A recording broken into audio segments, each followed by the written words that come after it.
السلام علیکم، کیا حال ہے دوستو؟ امید ہے کہ آپ سب خیریت سے ہیں۔ آج میں آپ کے سامنے فیض احمد فیض صاحب کی ایک مشہور نظم میرے درد کو جو زباں ملے وہ آپ کے سامنے پڑھنے جا رہا ہوں۔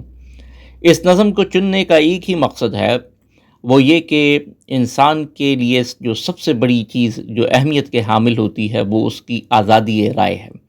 انسان اور جانور کے درمیان بھی فرق صرف ایک ہی چیز پیدا کرتی ہے، اب وہ احساسات، جذبات اور تکلیف کا بولنا ہے، بول کے بتانا ہے تو جس سے دوسرا شخص اس کی تکلیف کا احساس کر سکے۔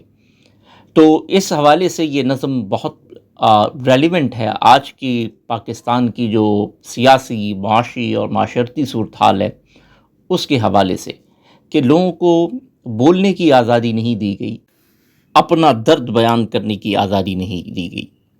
تو آئیں اس نظم کو پڑھتے ہیں اور انجوائے کرتے ہیں۔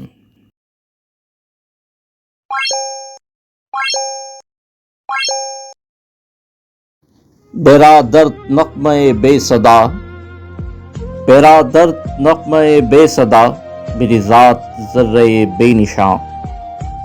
میرے درد کو جو زباں ملے مجھے اپنا نام و نشاں ملے۔ میری ذات کا جو نشاں ملے مجھے راز نظم جہاں ملے۔ جو مجھے یہ راز نہاں ملے میری خاموشی کو بیاں ملے۔ مجھے کائنات کی سروری، مجھے دولت دو جہاں ملے۔